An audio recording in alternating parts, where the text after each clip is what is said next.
dalam suka dan duka, akan tetap ku berkata,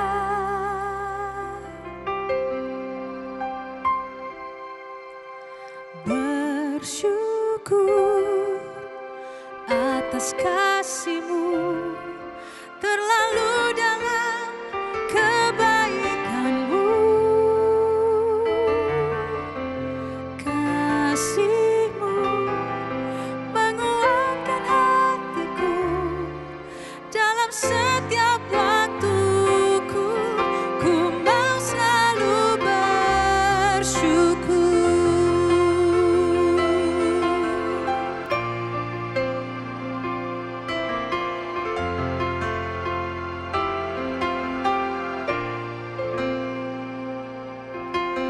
Engkaulah gembalaku,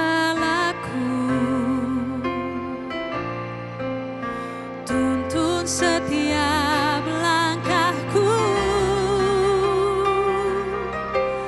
dalam suka dan duka, akan tetap ku berkata, bersyukur atas kasih-Mu terlalu dalam kebaikan-Mu. Kasih-Mu menguatkan hatiku dalam setiap waktuku. Ku mau selalu bersyukur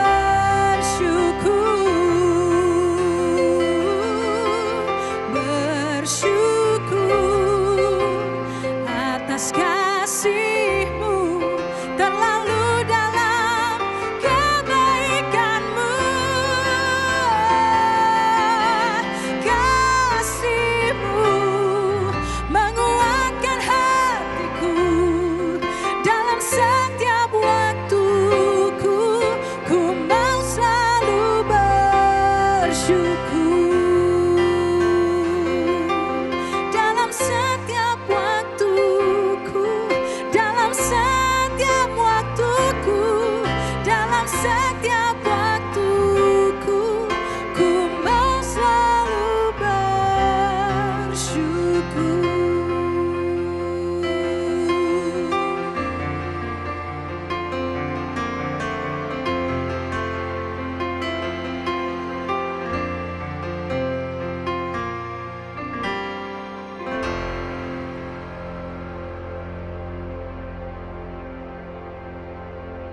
Shalom teman-teman, ketemu lagi di Roti Manis.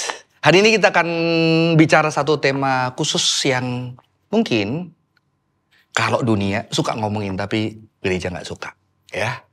Mencintai diri. Ini lagi viral kan kalau di dunia hari-hari ini orang mencintai diri, me time dan segala macamnya. Kita baca dulu ayat firman Tuhan Matius 22 ayat 39.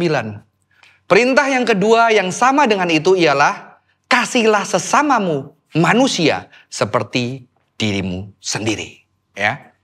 Teman-teman, saya ajak kita praktekin sebuah gerakan, ya. Saya 6 bulan ini belajar sebuah praktek namanya embodiment yang fokus kepada tubuh. Coba teman-teman boleh tangannya ditaruh di sini.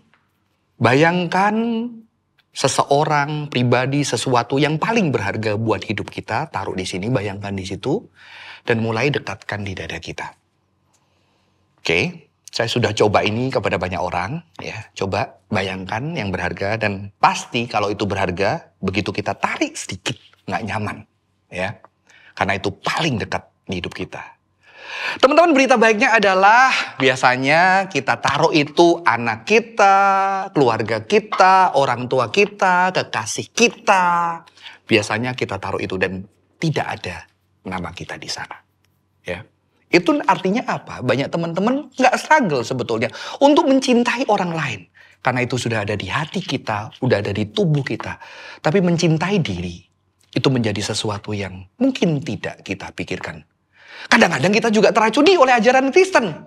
Kita berpikir ajaran Kristen hanya mengajarkan mengasihi sesama. Tidak mengajarkan mengasihi diri Padahal ayat ini jelas banget. Mengasihi sesama. Dan ini ada di Alkitab yang ngomong Yesus sendiri. Dan ini adalah inti dari seluruh kitab para nabi dan kitab Taurat. Mengasihi sesama seperti dirimu sendiri. Saya pernah punya pengalaman ketika di sebuah gereja mengatur tema untuk 1 tahun. Ada tema mengasihi Tuhan. Ada tema mengasihi sesama.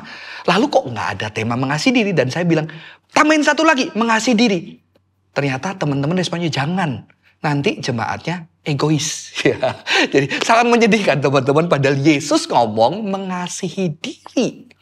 Ya, jangan hanya mengasihi sesama. Jadi perintah Tuhan, saya pernah bahas di episode sebelumnya. Mengasihi Tuhan, sesama, dan diri bersamaan. Karena ada apa? Ayatnya tadi, perintah yang sama dengan itu. Kasihlah sesamamu seperti dirimu sendiri. Jadi sangat ironis di dalam kekristenan. Mengasihi diri tidak mendapatkan ruang yang tepat. Saudara-saudara, perintah ini diberikan kepada orang Yahudi. Ya. Perintahnya begini, kasihilah sesamamu seperti dirimu sendiri. Saudara tahukah kalau orang Yahudi itu menganggap orang yang perlu dikasih adalah hanya orang Yahudi. Maka mereka pernah tanya kepada Yesus, siapa sesamaku? Jadi ada yang bukan sesama, ada yang sesama. Maka Yesus berbicara kepada orang Yahudi, kasihilah sesamamu seperti dirimu sendiri. Karena orang Yahudi pada masa itu sangat mengasihi dirinya sendiri dan ingin mengasihi sesama. Dan dalam perspektif mereka, sesama adalah sesama orang Yahudi. Ada orang yang tidak sesama. Orang Gentiles di luar Yahudi bukan sesama. Orang Samaria bukan sesama. Karena bagi orang Yahudi, beberapa tafsir yang saya baca, orang Samaria itu, maaf, kalau kamu duduk makan sama orang Samaria, kamu sama aja makan babi. Artinya apa? Haram. Jadi nggak boleh. Bahkan yang sedih lagi, kalau wanita itu lebih menyedihkan dari pria Samaria. Karena wanita Samaria, maka Yesus malah meminta minum dari wanita Samaria. Kalau wanita Samaria, beberapa teks mengatakan, bahkan bagi orang Yahudi, mereka sejak lahir sudah haram, udah najis. Karena apa? Sudah menstruasi. Itu pandangan Yahudi yang sangat mengerikan. Tapi luar biasa Yesus menggunakan banyak ilustrasi Samaria yang baik hati. Ada Lewi yang gak menolong, ada imam yang gak menolong, tapi ada Samaria yang menolong orang yang dirampok itu. Dan Yesus bertanya, siapakah sesamaku? Yang menjadi sesama bagi sesamanya, itu orang Samaria. Saudara-saudara, ya, di sini kita melihat Yesus sedang menegur orang Yahudi yang menganggap beberapa orang bukan sesamanya. Tapi ini menjadi masalah ketika kita di Asia membaca ayat ini. Kasihlah sesamamu manusia seperti dirimu sendiri. Karena apa teman-teman?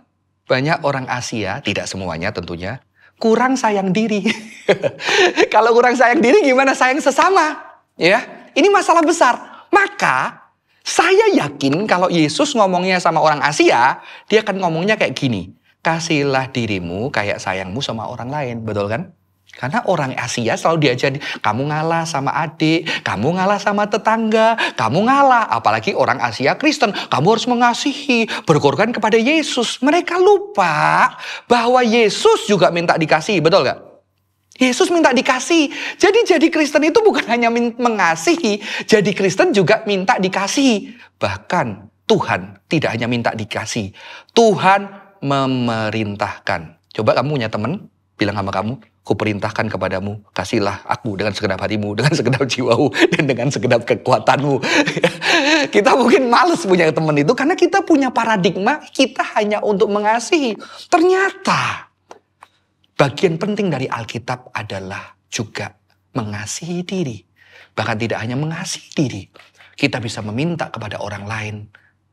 Aku perlu dikasihi. Ya. Jadi kita melihat untuk kasus Asia, Indonesia, banyak orang-orang yang tidak dikasihi. Saya mungkin berkata, kasihilah dirimu kayak sayangmu sama orang lain. Kayak tadi di tangan kita, nggak ada diri kita, taruhlah di diri di sana untuk kita peduli sama orang lain. Saya bertahun-tahun tidak mengasihi diri, maka ketika istri tanya, kamu mau makan apa? Terserah, yang penting kamu suka, kamu maunya apa. Saya pikir itu baik. Tapi lama-lama istri saya kesel gitu ya. Kamu maunya apa sih? Yang kamu bahagia, aku bahagia. Kayaknya positif saudara-saudara. Tapi itu dihasilkan dari keadaan yang saya tidak tahu. Saya tidak berani menyatakan keinginan saya. Karena saya sudah lama menguras hal itu. Dan saya baru usia 36 tahun belajar mengasihi diri. Saya punya mentor yang baik dan dia bilang, kamu gak peduli sama sayang sama diri. Kalau kamu gak sayang sama diri, sayangmu sama istri sama orang lain omong kosong. Karena sayang diri itu, kalau sayang orang lain harusnya juga sayang diri. Akhirnya saya disuruh pergi tanya, kamu paling pengen apa? Baru saya tahu dari kecil gak punya mainan. Jadi umur 36 tahun. Bilang sama istri sama anak, wah pengen mainan. Nah kakak rohani saya bilang sama istri sama anak, ya udah biarin ya beli mainan, papa supaya bahagia. Kalau bisa bahagia dia bisa lebih sayang kamu karena dia tahu sayang diri. Akhirnya saya ditemani istri, kakak rohani dengan acara yang tidak rohani. Ya, kita pergi ke Hot Toys. Tabungan saya tinggal sedikit dan di situ saya membeli action figure saudara-saudara. Dan setelah pulang saya senyum. Ya, senyum biasanya meja kerja isinya Alkitab ya, tempatnya Alkitab saya pikirin semua. Unboxing. Dan saya melihat anak saya, lihat wajah saya bilang, papa bahagia ya. Seumur hidup anak saya gak pernah bilang itu. Dan di situ saya tahu, wah ini rasanya bahagia. Dan sejak itu saya bilang apa? Saya ingin istri dan anak saya juga merasakan kebahagiaan. Bahkan orang-orang di luar saya. Dan betul saudara-saudara, ketika kita mengasihi diri dengan benar, di situ kita tahu kebahagiaan yang Tuhan anugerahkan. Dan kita bisa buat orang-orang di sekitar kita merasakan kebahagiaan itu. Jadi mengasihi diri tidak dosa.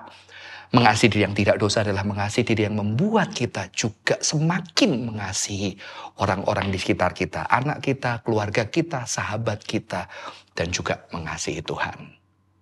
Sekian episode kali ini. Sampai ketemu di episode selanjutnya.